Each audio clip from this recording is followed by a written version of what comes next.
Hi everybody, it's Tanya and welcome to today's video. So recently I have been reading this book, Why Read the Classics by Italo Calvino. Because if you remember, a few months back I started this series on my channel, our favorite authors' favorite books.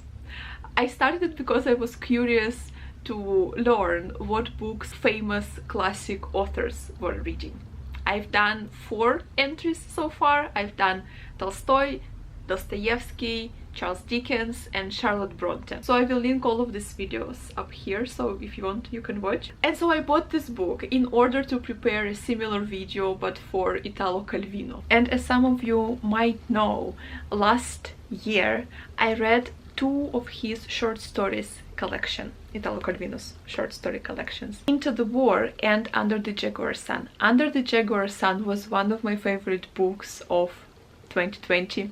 I just really enjoyed his writing. Those 3 stories, I thought it was such an interesting idea. He had such an interesting concept for that collection. Unfortunately he wasn't able to finish it because he passed away, but the 3 stories that he has done are really marvelous in my opinion. So I was very curious on Italo Calvino's reading, what books he considered his favorite, and so that's why I bought this book, because I wanted to learn what books he read. I am currently slowly making my way through this book, and I will make such a video later on. He already suggests some really interesting books that I have never thought about before. Like, I heard about them, but I never really thought of reading them. He kind of, you know, makes me interested, so I'm very excited to make that video for you.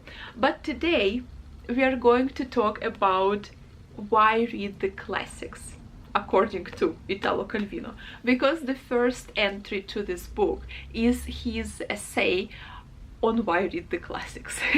This book actually a collection of his essays that he wrote over the course of his life for different literature journals and magazines and newspapers. So it's not like he wrote this book specifically to be like a book. It's just, you know, all of his essays collected over time. So yeah, the first essay is Why Read the Classics, and he makes some interesting points and he makes some interesting observations about classics and people's experiences with classics, and so that's why I wanted to make this video to share. I will not be sharing all of his kind of points in this essay. I will just share kind of the most interesting ones, because the way this essay is written is he kind of tries to give a definition to a classic, like what makes a book a classic. He goes through like all of the different aspects of the classics, and yeah, kind of tries to achieve a certain definition. He starts off with this definition: the classics are those books about which you usually hear people say, I am rereading, never I am reading. And then he goes on to explain that it primarily concerns people who are not already very young, who have always been readers, because obviously if you are young you haven't had enough time in your life yet to read like major works of classics. But even if you are older and you still haven't read certain classics, which of course you haven't because you cannot read all the classics in the world, he also points out that there's nothing to be ashamed of, because there are so many books in the world. It's just physically impossible for you to read all of them. No matter how important they are, there will be always books, important books, that you just didn't get to. However, if you are reading a certain book in an older age, you learn to appreciate it for something different rather than what you appreciated it for when you were young. Because when you were young you practically follow the guidance of the society or your teachers or your friends, who just tell you that this book is important, this book is really good and you should read it. At a young age people do not always possess this ability to have like critical thinking over a book. It comes with age. So when you are older you are able to appreciate a book for its details, for certain descriptions, or for something that actually resonates with you and resonates with your life. And after mentioning this, he comes to a second point. he says that the classics are those books which constitute a treasured experience for those who have read and loved them. But they remain just as rich an experience for those who reserve the chance to read them for when they are in the best condition to enjoy them. And after making this point, he continues talking about young people reading classics and then older people reading the same classics. He says that when you are young, you are not always patient enough. You sometimes rush through the books because you want to know the ending, or you can be impatient with certain descriptions or with observations of the author. However, when you are older, you are able to give this book time. You have you have a longer concentration span, you have more life experiences, and you would appreciate those parts more. However, when you read a book when you are young, this book may become a formative experience for you. Like, you read a situation in a book and you learn from this situation. You form an idea of how to behave in a similar circumstances. And later in life, even if you forget the novel, even if you forget the plot, this something that you have learned from this book will always stay with you because it is now a part of who you are. And then after mentioning that, he makes a third point. So the classics are books which exercise a particular influence, both when they imprint themselves on our imagination as unforgettable, and when they hide in the layers of memory disguised as the individuals or the collective unconscious. So then he says that in your life, one day there should be a period which you dedicate to rediscovering classics from your youth, because it's going to be a very special experience. Even if the book itself didn't change, meaning the interpretation of this book in the society hasn't changed, which often happens actually. You yourself have changed, and that's why your experience with the book is going to be new and completely different, and your interpretation of the book is going to be new and completely different. And then after that he makes a new point, that a classic is a book which with each rereading offers as much of a sense of discovery as the first reading. Another point he makes about classics is this one. The classics are those books which come to us bearing the aura of previous interpretations and trailing behind them the traces they have left in the culture or cultures, or just in the language and customs through which they have passed. And in this aspect he gives an example of the Odyssey, which is exciting because I'm currently reading the Odyssey. He gives an example of the Odyssey and of the adventures of Odysseus. He says that when you read the Odyssey in your time, in our time, you cannot help it but you apply all the meanings that the book has accumulated throughout the years, all the interpretations that you have heard about, all the adaptations that you have seen of it.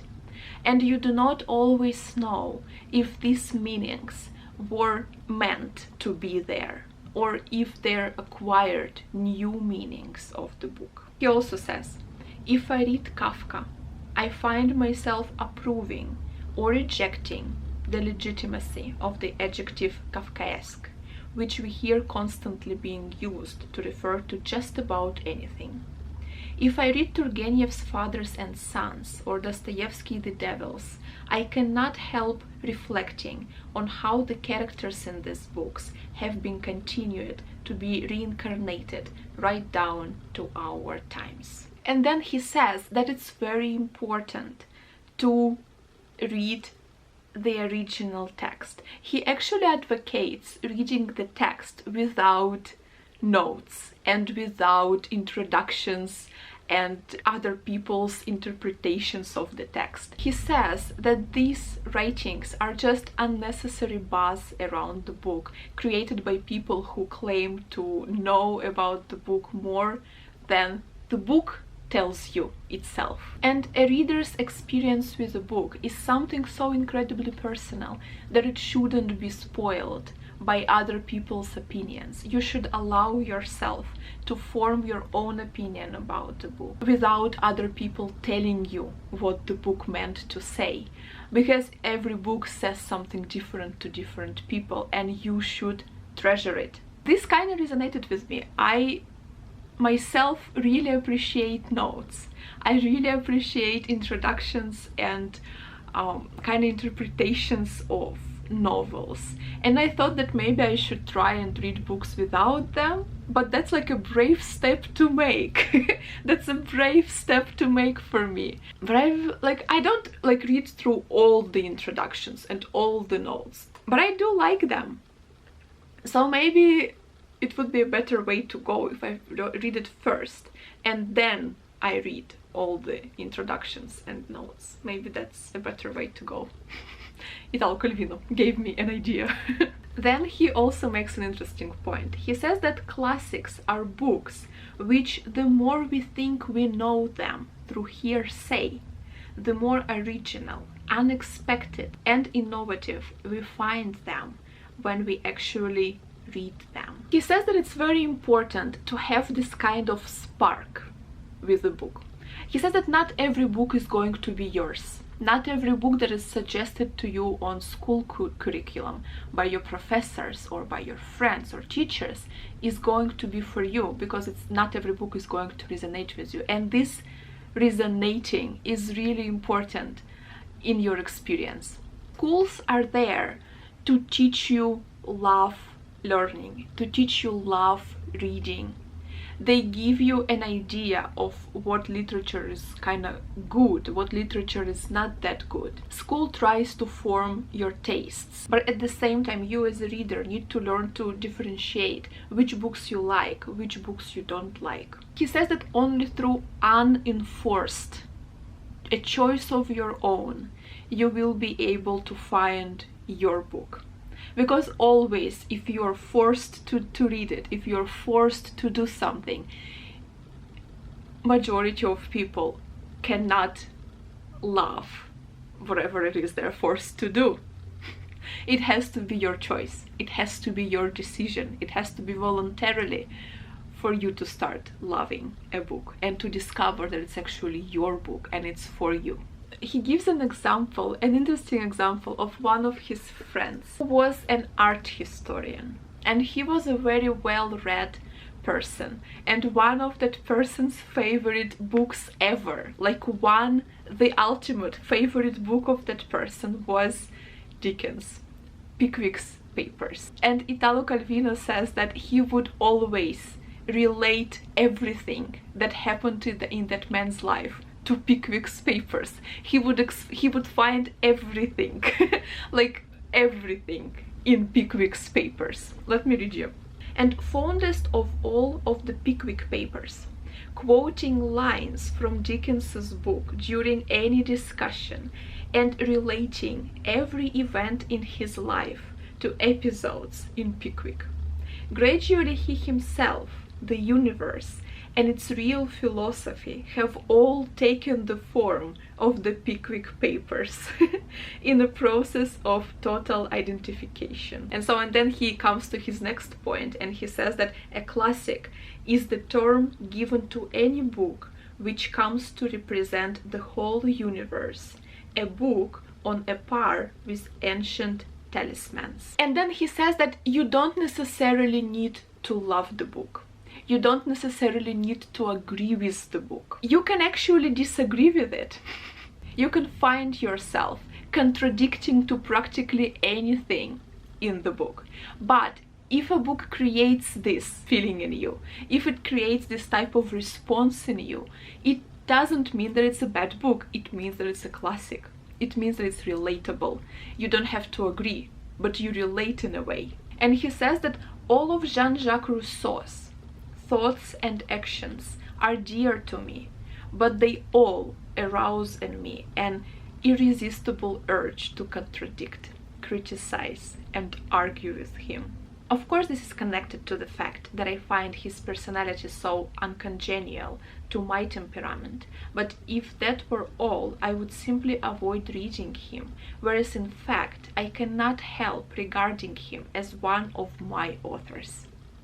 Interesting. So you see, you don't have to agree with everything a book says, but just if it in a way resonates with you and creates thoughts in you, it's already very special. And then he makes the next point, and he says that your classic is a book to which you cannot remain indifferent, and which helps you define yourself in relation or even in opposition to it. One more point he makes is that a classic is a work that comes before other classics, but those who have read other classics first immediately recognize its place in the genealogy of classic works. And at this point he asks the question, why read the classics over the current literature and like current works of literature? Because obviously they are more imminent, they are related to your life right now, they're dealing with the problems in the world that are happening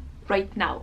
Of course, ideally you would like to read everything starting from historic times and then slowly make your way to the modern times, but it's impossible. It's impossible. Modern reader doesn't have time to do that, and that's why he says that it's actually important to interchange. So you would read a classic and then you would read a modern work, you would read a classic and then you would read a modern work.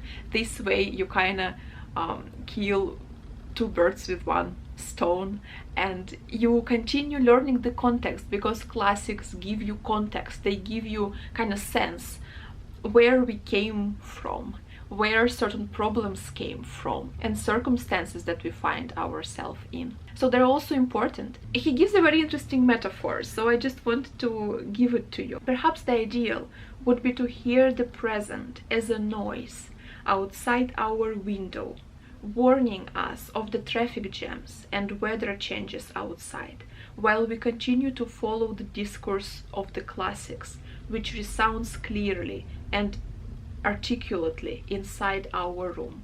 But it's already an achievement for most people to hear the classic as a distant echo outside the room, which is pervaded by the present, as it were a television set at full volume. So I really like that metaphor, that like you kind of see present through the like light lenses of the classics. That's kind of how I interpret this metaphor to myself, I guess.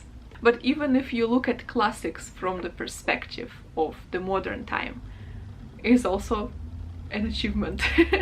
I don't know, maybe I misinterpret that. Anyway, one more point is that a classic is a work which relegates the noise of the present to a background hum, which at the same time the classics cannot exist without. I also find that interesting that, of course, you resonate with classics through your own life experiences and you're living in the present. That's why you kind of always see classics through the lights and through the prism of the present. And every time classics take on new meanings, new interpretations, depending on how our modern times are changing, how our present changes the classic, changes the text and interpretation of it and meaning of it. That's really interesting. I like this point. And the last point he gives is that a classic is a work which persists as background noise, even when a present that is totally incompatible with it holds sway. And so in the end of the article he says, now I ought to rewrite the whole article, making it quite clear that the classics help us understand who we are and the point we have reached, and that consequently they are indispensable to people in order to compare them with foreign classics, and foreign classics are equally indispensable so that we can measure them against classics of our culture. And he says that reading classics is always going to be better than not reading them. And he gives this quote from a book of his contemporary thinker. So the quote goes, it's about Socrates. It goes, "While the hemlock was being prepared, Socrates was learning a melody on the flute. 'What use will that be to you?' his students asked. 'At least I will learn this melody before I die.'"